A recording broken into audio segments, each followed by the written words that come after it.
ඉන්දියාවේ අශෝක අධිරාජයාගේ දායාදයක් ලෙස ක්‍රිස්තු පූර්ව 3 වනි සියවසේදී මෙරට සම්බුද්ධා ලෝකේ නැහැවී ගියේ මිහිඳු හිමියන් ප්‍රමුඛ සද්දෙනෙකුගෙන් යුත් දූත පිරිසේ පැමිණීමත් සමගයි. නොබෝ කලකින්ම දෙවන පෑතිස් නිරදුන්ගේ රාජ්‍ය අනුග්‍රහයෙන් බුදුදහම මෙරට ගම් නියම්ගම්වල ව්‍යාප්ත වූයේ විවිධ මිත්‍යා දෘෂ්ටික මතවාදයන්ගේ එල්බගෙන සිටි ශ්‍රී ලාංකිකයින්ට විමුක්තියේ දොරගුළු විවර කර දෙමින්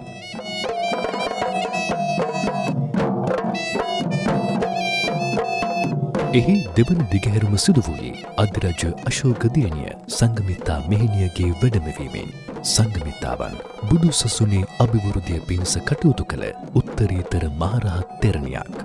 සම්බුද්ධ ශාසනයෙහි ප්‍රජාවට ප්‍රමෝද සිත් ඇතිව සිටි දෙවන පෑතිස් රජුගේ අගමේසිය වූ අනුලා දේවිය ඇතුළු කාන්තාවන් 500කගේ සිතකි මල්පලකෙන් වූයේ සංඝමිත්තාවන්ගේ වැඩමවීමෙන්.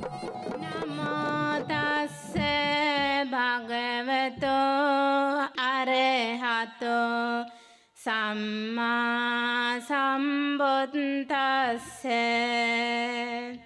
මෙරට බුදුදහම ප්‍රචාරය කිරීමට අනුමුදු මිහිඳු මහරහතන් වහන්සේගේ මඟ පෙන්වීමට අනුව සංඝමිත්තා තෙරණියගේ මූලිකත්වයෙන් මෙරට ප්‍රථම කාන්තා පැවිද්ද සිදු වුණා.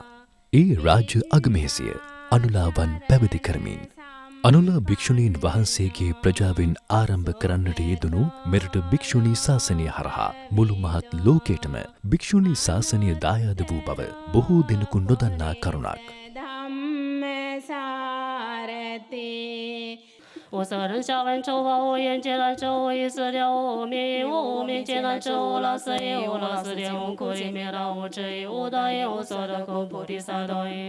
ඓතිහාසික තොරතුරුවලට අනුව මෙරට වැඩ සිටි දේවසාරානම් භික්ෂුණීන් වහන්සේ ඇතුළු භික්ෂුණීන් වහන්සේලා චීන දේශයට වැඩම කොට එහි කාන්තාවන් පැවිදි කරවා එරට භික්ෂුණී ශාසනය ආරම්භ කළ බව කියවෙනවා.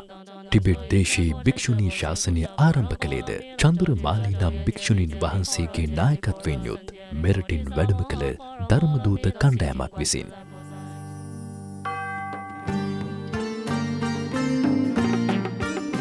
මෙවන් විශිෂ්ට මෙහෙවරක් කළ ලක්දිව ප්‍රථම භික්ෂුණිය වන අනුලා මහරහත් තෙරණින් වහන්සේ ඇතුළු භික්ෂුණීන් වහන්සේලා වැඩ වාසය කළ විහාර සංකීර්ණයේ ලෙස පිළිගැනෙන්නේ අනුරාධපුර යුගයේ මුල් භාගයට අයත් අනුලා ස්තූපය හා එම පූජා භූමියයි.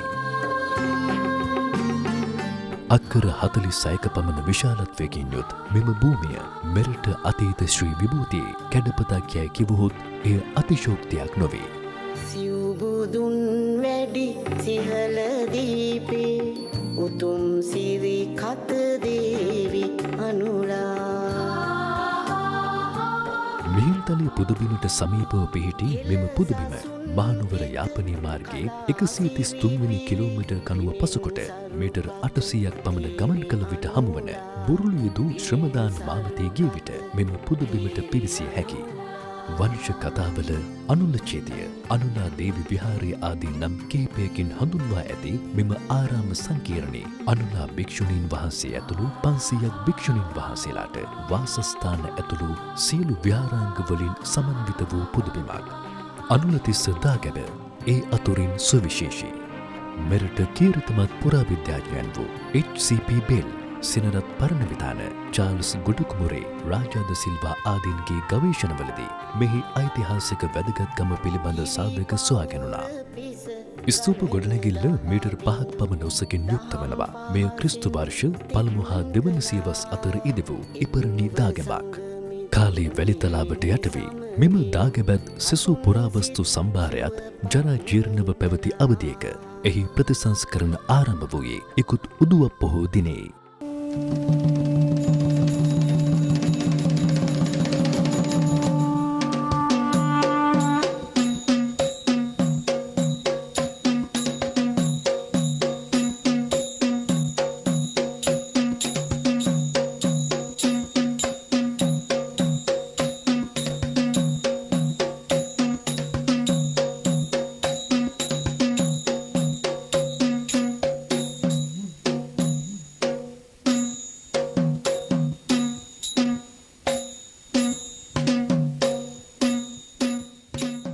වැඩම කොට වදාළ සියලු මහා සංඝරත්නයේ සහ භික්ෂුණීන් වහන්සේලා ඇතුළු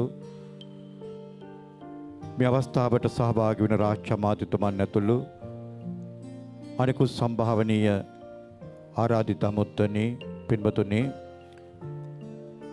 අප මේ සූදානම් වන්නේ අනුලා මහරහත් තෙරණි ස්තූපයේ කැණීම කටයුතු ආරම්භ කරමින් මේ පුණ්‍ය කටයුත්තේ මූලික ආගමික කටයුතු සිදු කිරීම සඳහායි විශේෂයෙන්ම මේ වෙලාවේ අප සිහිපත් කළ යුතු තිබෙනවා තායිවානයේ ප්‍රධාන සංඝනායක ආචාර්ය පූජපාද අවසරයි බෝධාගම චන්දිම අපේ නායක හාමුදුරන් වහන්සේ ඒ වගේම ඓතිහාසික මිහින්තලා රාජමහා විහාරාධිපති ආචාර්ය පූජපාද වලවා හැංගුණ වවේ ධම්මරතන අපේ නායක හාමුදුරන් වහන්සේගේ විශේෂී මඟ පෙන්වීම දායකත්වය යටතේ අද අනුලා මහරහත් තෙරණි ස්තූපයේ කැණීම් කටයුතු ආරම්භ කිරීමට සූදානම් වූ මොහොත තුළදී පළමුවෙන්ම තිබෙන්නේ පිරිස පංචශීලයෙහි පිහිටුවීමයි. පාණාතිපාතා වේරමණී සික්ඛාපදං සමාදියාමි. දාන වේරමණී සික්ඛාපදං සමාදියාමි. කාමේසු මිච්ඡාචාරා වේරමණී සික්ඛාපදං සමාදියාමි. මුසාවාදා වේරමණී සික්ඛාපදං සමාදියාමි.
අනුලා රහත් මේනීන් වහන්සේගේ මේ සෑ රඩුම් එය මනාව ගොඩනගමින් පුරාවිද්‍යා දෙපාර්තමේන්තුවේ අධීක්ෂණය යටතේ ඒ නියම ක්‍රමානුකූලව ඒවා ඒ විදිහට සකස් කරගනිමින් ඒ කටයුත්ත කරනවා.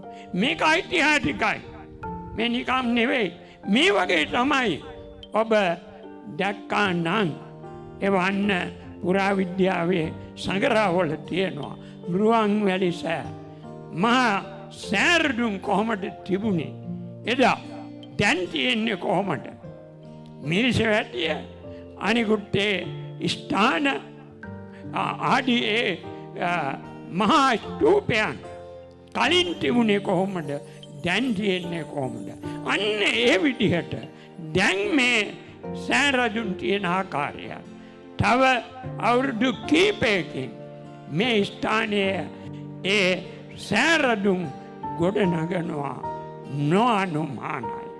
ඒ සඳහා උන්වහන්සේලාට ශක්තිය ඒ සිවිල් ආරක්ෂක දෙපාර්තමේන්තුවට ත්‍රිවිධ හමුදාවට ඒ ශක්තිය ඒ භාග්‍ය ඒ වාසනාව ලැබෙනවා. ඒක ඒකාන්තයි. ඒ නිසා අන්න ඒ විදිහට කටයුතු කෙනෙක් තමයි කටයුතු කළ කෙනෙක් තමයි ආචාර්ය බෝධාගම චන්දිම තායිවානයේ ප්‍රධාන සංඝනායක මහා නායක ස්වාමීන්ද්‍රයන් වහන්සේ. උන්වහන්සේට මර ගමේ ගොඩේ කතාවක් තියෙනනේ තක දෙන්න කියලා.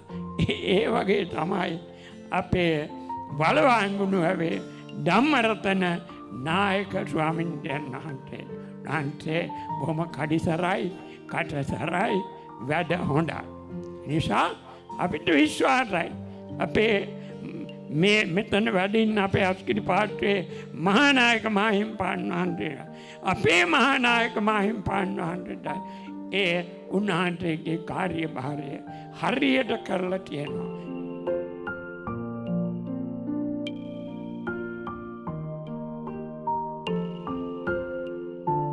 පරම පූජනීය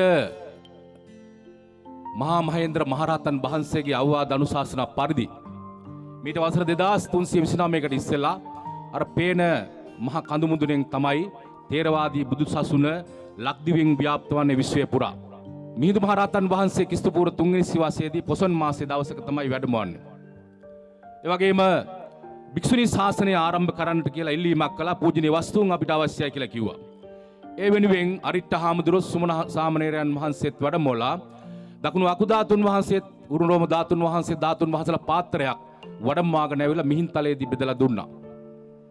ඉන් අනතුරුව තවත් පාරිභෝගික වස්තුන් හැටියට සැලකෙන උතුම් වූ ජයශ්‍රී මා බෝධීන් වහන්සේගේ විරාජමානව වැඩ ඉන්න දක්ෂිණ ශාඛාව දීපත් චක්‍රවර්ති ධර්මාශෝක මහ රජුරුවන්ගේ දියණිය වන සංගමිත් මහා තෙරණින් වහන්සේ සමග කලාවන්ට සම්බන්ධ 16 කුලයකින් මේ පින්බිමට අනුරාධපුරයට වැඩමලා ස්ථාපනය කරන්න හිටියා. මේ වගේ අද වැඩ ඉන්න ජීවමාන බුදුහාඳුරට සැලකෙන උතුම් වූ ජයශ්‍රී මා බෝධීන් වහන්සේ වසර 2329කට පෙර විරාජමානව ලක්දිව වැඩ ඉන්නවා. අපිට දුකක් කරදරයක් කම්කටොළුවක් යම් වූ විපත්තියක් වෙච්ච වෙලාවකට අපි ශ්‍රී මා බෝධීන් වහන්සේගේ ආශිර්වාද ප්‍රාර්ථනා කරනවා. 16 මාස්ථාන ආශිර්වාද ප්‍රාර්ථනා කරනවා. අපිට පිහිට සරණ ප්‍රාර්ථනා කරනවා. උතුම් දළදා හාමුදුරුවන්ගේ ආශිර්වාදය අපිට සරණ පිහිට ප්‍රාර්ථනා කරනවා. ඒ වගේම මේ පින්කමේ නිමිත්ත කාරණාව තමයි සිංහල රජ දවස පණ්ඩුකාභය රජ දවස දක්වා දිව යනවා. ඒ රජ දවසෙන් ඉඳලා අද දක්වාම මේ රට එක්සේසත් කරපු වැව්වමුණු නිර්මාණය කරපු මහදෑගප් හැදපු ඒ රජදරුවන්ට රාජරාජ මහාමාත්‍යාදී රජදරුවන්ටත් කම්කරුවාටත් සියලු දෙනාට පින්පෙත් අනුමෝදන් කිරීමත්. ඒ වගේම වසර 30ක් පුරාවට පැවති යුද්ධයේදී ඇසිස්මස් ලේ දන් දුන්නු ජීවිත පරිත්‍යාග කරපු නිසා තමයි මේ වගේ සුවිසල් මහ පින්කමක් කරන්න අපිට හැකියාව ලැබුණේ. විශ්වයම විශාල මහනුවරක් බවට පරිවර්තනය වෙන මේ කොරෝනා වසංගතය නිසා. එම නිසා වසර 2100කට පස්සේ තමයි මේ පින්බිම වර්ණවත් වන්නේ. අති පූජනීය අතිගරු මහානායක මාහිම්පාන් වහන්සේ අනුනායක මාහිම්පාන් වහන්සේලා ඇතුළු පරම පූජනීය මහා සංඝරත්නයේ සිව් දෙසින් වැඩමවලා ඉන්නවා. බුද්ධ ශ්‍රාවිකාන් 5000කට ආසන්න පිරිසක් වැඩින් මෙතනට ඇවිල්ලා ඉන්නවා. විශේෂයෙන්ම සංගමිත් පරපුරෙන් පැවතෙන අනුලා බිසව ඇතුළු 500ක් පැවිදි වෙලා මේ භික්ෂුණී ශාසනය ලෝකෙට ව්‍යාප්ත කරන විශ්වයට ව්‍යාප්ත කරන තේරවාදී වේවා මහායාන වේවා වජ්‍රයාන තන්ත්‍රයාන වේවා ඒ මූලස්ථානයේ තමයි මේ අනුලා තෙරණින් ස්තූපයේ තියෙන තැන. දේවසාරා භික්ෂුණිය චීනට වැඩමවලා 300ක් පැවිදි කරලා චීනය වියට්නාම් මොංගෝලියා ලාओස් කාම්බෝජ් තායිවාන කොරියාව ජපානය විවිධ රටවල් වලට භික්ෂුණී ශාසනය ව්‍යාප්ත වෙන්නේ මේ උතුම් පින්බිමෙන් කියන එක අපි කවුරුත් අවබෝධ කරගත යුතු වෙනවා. ත්‍රිනිකායික මහානායක නාහිමිපාණන් වහන්සේගේ අනුශාසනාවෙන් ඓතිහාසික මිහින්තලා රජමහා විහාරාධිපති හා ආචාර්ය පූජ්‍යපාද වලවා හැංගුණ වැවේ ධම්මරතන නාහිමිපාණන් වහන්සේගේ සම්බන්ධීකරණයෙන් තායිවානයේ ප්‍රධාන සංඝනායක නාගානන්ද ජාත්‍යන්තර බෞද්ධ විශ්වවිද්‍යාලයේ නිර්මාතෘ හා උපකුලපති ආචාර්ය පූජ්‍යපාද බෝධාගම චන්දිම නාහිමිපාණන් වහන්සේගේ පූර්ණ අනුග්‍රහයෙන් මෙහි ප්‍රතිසංස්කරණ ආරම්භ වීම කාලයත් සමග ශේවී යමින් පැවති මෙරට කාන්තාවන්ගේ විමුක්ති මාර්ගයේ ස්මාරකය යළිත් ශක්තිමත් කිරීමටගත් සුවිශේෂී පුණ්‍ය ක්‍රියාවක්. ලංකා සම්බුද්ධ ශාසනයෙහි සහ ශ්‍රී ලංකා සම්බුද්ධ ශාසනයට අමතර වන ශාසන ඉතිහාසයේ මට හිතෙන විදිහට අසාධාරණයට ලක්වෙච්ච චරිත කිහිපයක් තියෙනවා. ඉතිහාසය විසින් අසාධාරණයට ලක් කරනු ලැබූ යැයි කියා සිතෙන. එයින් පළවෙනි චරිතය තමයි අපේ ආනන්ද හාමුදුරුවෝ, උපස්ථායක ආනන්ද හාමුදුරුවෝ. උන්වහන්සේ නොවෙන්ඩ ත්‍රිපිටකය අද නැහැ. අපි එවං මේ සුතං ඒකං සමයං භගවා සාවත්‍යං විහරති ආදි වශයෙන් එන ප්‍රකාශය සහිත සෑම සූත්‍රයක්ම තවත් කවුරු හරි කෙනෙක් කියාපු එකක්. බුදු පියාණන් වහන්සේගේ දේශනාව පුනරුච්චාරණය කිරීමක්, නැවත මතක් කිරීමක්, තමහඬින් කීමක් තමයි එවං මේ සුතං ඒකං සමයං භගවා කියලා කියන්නේ. ඉතින් ඒ ටික කරන්ඩ සියල්ල මතක තියා ගැනීම අතරත අතිබහුතරයක් ධර්මකාරණා ධර්ම පර්යායයන් මතක තියාගත්තේ ආනන්ද හාමුදුරුවෝ. උන්වහන්සේට ප්‍රමාණවත් ඉඩක් සම්බුද්ධ ශාසනයේ හම්බ වෙලා ඇතැයි කියා මට සිතෙන්නේ නැහැ. දෙවෙනි කාරණාව, මේ සම්බුද්ධ ශාසනයේ චිරස්ථායී වෙන්නේ ධර්ම සංගායනාව හඳුන්වා දීම නිසා. ධර්ම සංගායනාව, පළවෙනි ධර්ම සංගායනාව තමයි ලෝක ඉතිහාසයේ සාක්ෂි විභාග කරන ලද ප්‍රථම කොමිෂන් සභාව හැටියට වාර්තා වෙන්නේ. එතකොට නේවාසික සාක්ෂිකරුවන් 500ක් එක්ක කොමිෂන් සභා වාර්තාවක් සකස් කිරීම තමයි ත්‍රිපිටකය නමින් හඳුන්වනු ලබන්නේ. ඒ කොමිෂන් සභාව මෙහෙවුව මහා කාශ්‍යප මහරහතන් වහන්සේට ප්‍රමාණවත් තැනක් මේ සම්බුද්ධ ශාසනයේ ඇතැයි කියා මට හිතෙන්නේ නැහැ.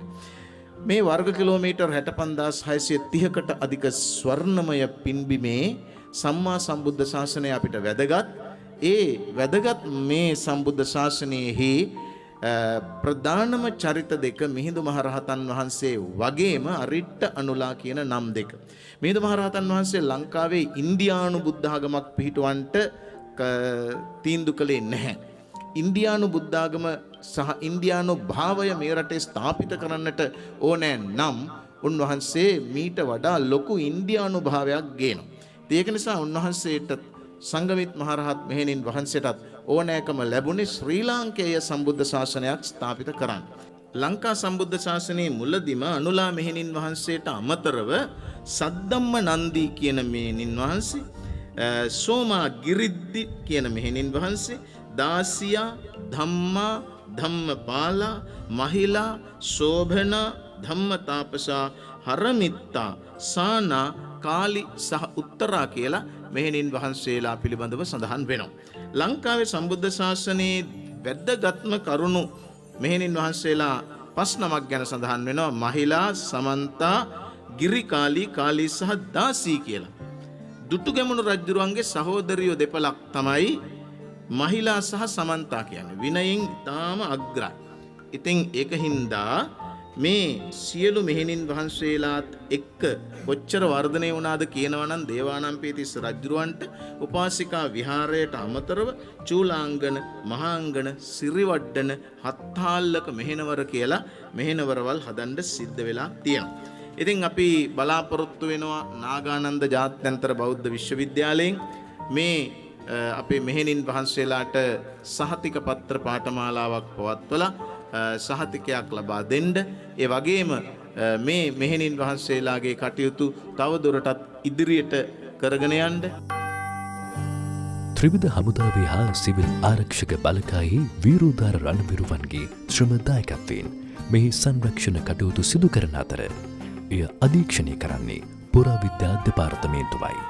ආචාර්ය පූජ්‍යපාද බෝධාගම චන්දිම නාහිමිපාණන් වහන්සේගේ ධන පරිත්‍යාගයෙන් මෙම පූජා භූමියෙහි සංරක්ෂණ හා ප්‍රතිසංස්කරණ කටයුතු නුදුරු අනාගතයේදී අවසන් කර ලෝකවාසී ජනතාවගේ වන්දනා මානයට පත්වන පූජනීය බිමක් බවට පත්වනු නොඅනුමානයි.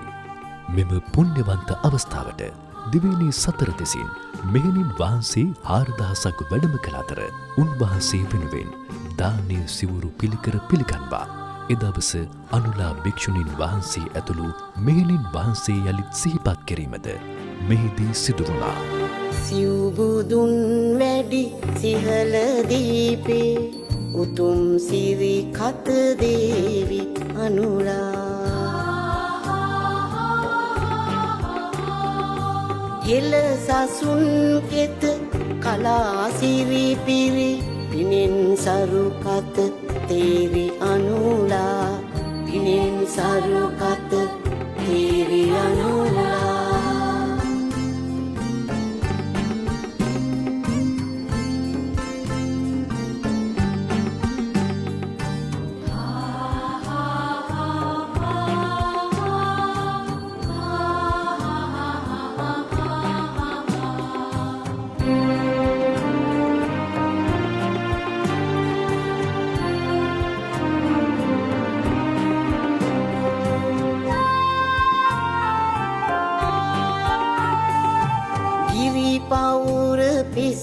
ගලන දහා බිඳු දහම් පහසින් තෙත් කළා එක්ව සංගමිත් මිහිනි සමගින් කතුන් සිත් සුවපත් කළා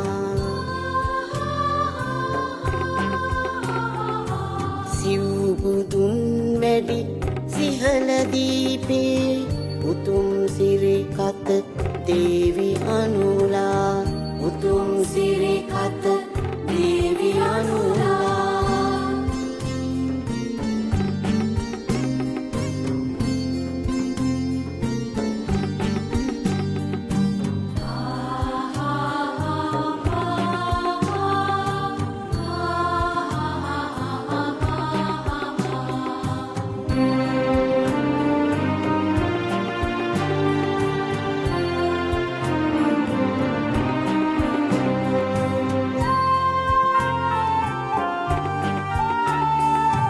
ලක්දෙරණ මත පෑයු සඳලිය වඩා විදසුන් දුක් නසා එක්ව සංගමිත් මෙහිනි සමගින් කතුන් සිත් සුවපත් කළා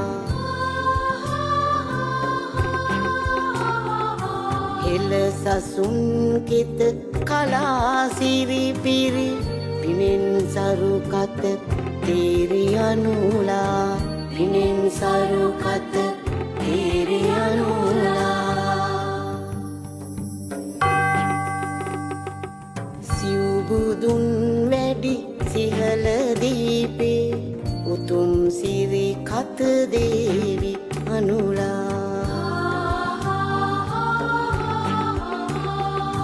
හෙළ සසුන් කෙත කලා සිරි පිරි පිනෙන් සරු කත තේරි අනුලා පිනෙන් සරු කත තේරි